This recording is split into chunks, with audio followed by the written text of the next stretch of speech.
Hey everyone, welcome back to my channel. और आपके बहुत सारे डाउट्स हैं एलिजिबिलिटी क्राइटेरिया को लेकर, और ये सारे डाउट्स जो मुझे अभी तक मिले हैं, तो इसकी हम क्वालिफ़िकेशन की बात करेंगे 23-25 के लिए, जो 23-25 वाला सेशन है, जिसका अभी ऑनलाइन सर्कुलर तो आ गया है कि फॉर्म कब से अप्लाई होने हैं, बट अभी जो अप्लाई करने का लिंक है वो आउट नहीं हुआ है। तो वो जैसे भी आउट होता है I will share with you.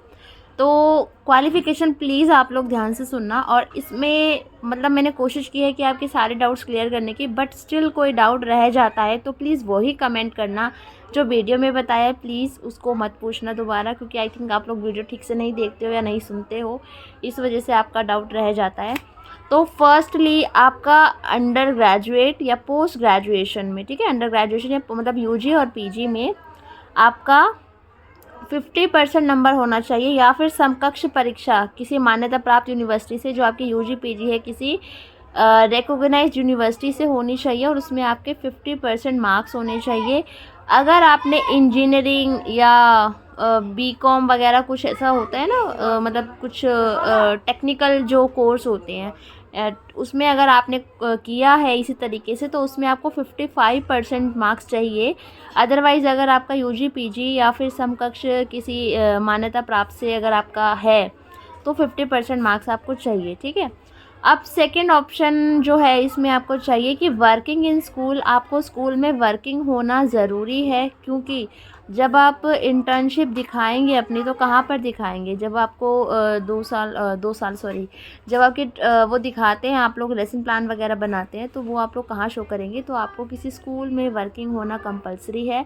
और स्कूल में वर्किंग तो कोई 12th पास भी हो सकता है, ग्रेजुएशन किया हुआ वो भी वर्किंग हो सकता है, लेकिन वही वाला जो स्कूल में वर्किंग है, जिसने डीएलएड किया हो, डीएड किया हो, बीटीसी किया हो, या डीपीईसी किया, डीपीएससी होता है ना एक, या वो किया हो, और वो भी रेगुलर मोड से किया हो, और वो किसी स्कूल में वर्किंग है, तो ही वो अप्लाई कर सकता है। यहाँ पर इन्होंने ये नहीं बोला है कि आप कितने टाइम से वर्किंग है, बस आपको वर्किंग होना ज़रूरी है, ठीक है। अब इसमें इन्होंने सेकंड वाले ऑप्शन में इन्होंने चॉइस दी है, अगर आपके पास ये नहीं है, ठीक है, तो आपके पास एनसीटीई, यानी अगर आपने डीएलएड, डीएड, बीटीसी वगैरह नहीं किया है, और कोई एनसीटीई से अप्रूव्ड कोई फ़ेस टू फेस मोड पे रेगुलर कोई प्रोग्राम किया है, तो भी आप लोग अप्लाई कर सकते हैं।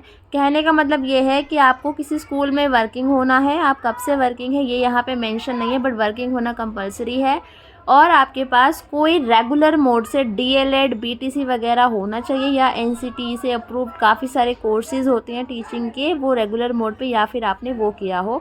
तो होप क्वालिफ़िकेशन आपको क्लियर हो गई है। कुछ रहता है तो प्लीज़ आप लोग क्वालिफ़िकेशन में मुझसे पूछ सकते हैं।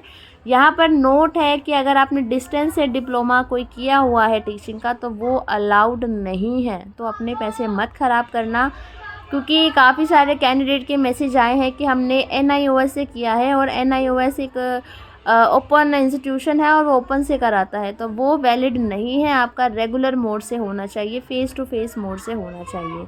तो होप यहाँ तक क्लियर हो गया है। अब बात करते हैं यहाँ पर हम लोग रिज़र्वेशन की। तो रिज़र्वेशन यहाँ पे एमपी वाले कैंडिडेट्स को ही मिलेगा। एससी, एसटी, ओबीसी आप जो भी हैं, आप अगर एमपी के हैं तो ही आपको रिज़र्वेशन मिलेगा। अगर आप आउट ऑफ एमपी के कैंडिडेट हैं तो आप एज अ जनरल काउंट होंगे। दूसरा है आउट ऑफ स्टेट्स का, मैंने बता दिया है कि आउट ऑफ स्टेट वाले कैंडिडेट भी अप्लाई कर सकते हैं, क्योंकि कमेंट कर करके आप अपने स्टेट का नाम लिख रहे हैं कि मैम हम भर दें, तो भाई सब भर सकते हो, ठीक है। सिलेबस क्या है इसका? सिलेबस अभी देखो, पिछली बार वाला जो लिंक है वो ओपन नहीं हो रहा है, और सिलेबस तो बस वही है, एमपी की जीके है, साइकोलॉजी है, जीके है, रीजनिंग है, यही सब आता है जो बेसिक होता है बिल्कुल। तो आप लोग मेरी प्लेलिस्ट चेक करोगे एमपी भोज वाली, तो उसमें आपको थोड़ा सा आइडिया लग जाएगा। उसमें मैंने पिछले साल तैयारी भी करवाई थी, इस साल टाइम रहा तो मैं डेफिनेटली आपके साथ कुछ प्रीवियस ईयर पेपर शेयर कर दूँगी किसी और यूनिवर्सिटी के। इस यूनिवर्सिटी के अवेलेबल नहीं होंगे, क्योंकि यहाँ पे ऑनलाइन एग्ज़ाम होता है, और ऑनलाइन तो पॉसिबल ही नहीं है पेपर मिलना।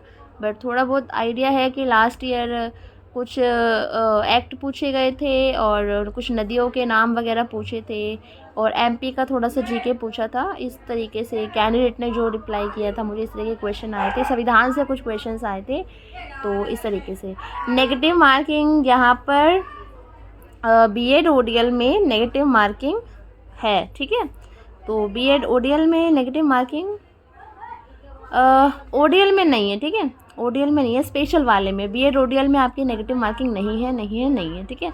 ओके, एग्ज़ाम पैटर्न मैंने आपको बता ही दिया है, ठीक है। वो मतलब जो भी होगा, ये पहले मॉक टेस्ट का इन्होंने पिछले साल तो दिया था, मॉक टेस्ट की किस टाइप से पेपर आता है ऑनलाइन। तो नेगेटिव मार्किंग तो इसमें नहीं है। और आपका जो एग्ज़ाम पैटर्न है वो मैंने बता ही दिया है। अगर कोई न्यू सिलेबस आउट होता है तो मैं शेयर कर दूंगी आपके साथ। एग्ज़ाम इनका ऑनलाइन होता है और ऑनलाइन में भी बहुत कन्फ्यूजन है कि घर से देना है कि वहीं जाना है। तो आपका जो सेंटर है वो एमपी में ही कहीं पड़ेगा, तो एमपी में जाके आपको एग्ज़ाम देना है। फ़ीस इसकी 30,000 रुपये है। 30,000 रुपये दोनों ईयर की है। आपका ये 2 साल का कोर्स है, मिनिमम 2 साल का है, मैक्सिमम 5 साल का है। और जो सीट्स है इसकी, ये टोटल 1000 सीट्स हैं। तो होप आपके सारे डाउट क्लियर हो गए हैं एलिजिबिलिटी क्राइटेरिया को लेकर। और प्लीज़ कुछ रहता है तो जो मैंने वीडियो में ना बताया हो वो आप लोग पूछ सकते हैं। So thank you so much everyone. आपने मेरी वीडियो को देखा, नए हो तो सब्सक्राइब कर लेना, अपने दोस्तों के साथ शेयर कर लेना, वीडियो अच्छी लगी हो तो लाइक कर देना। Thank you.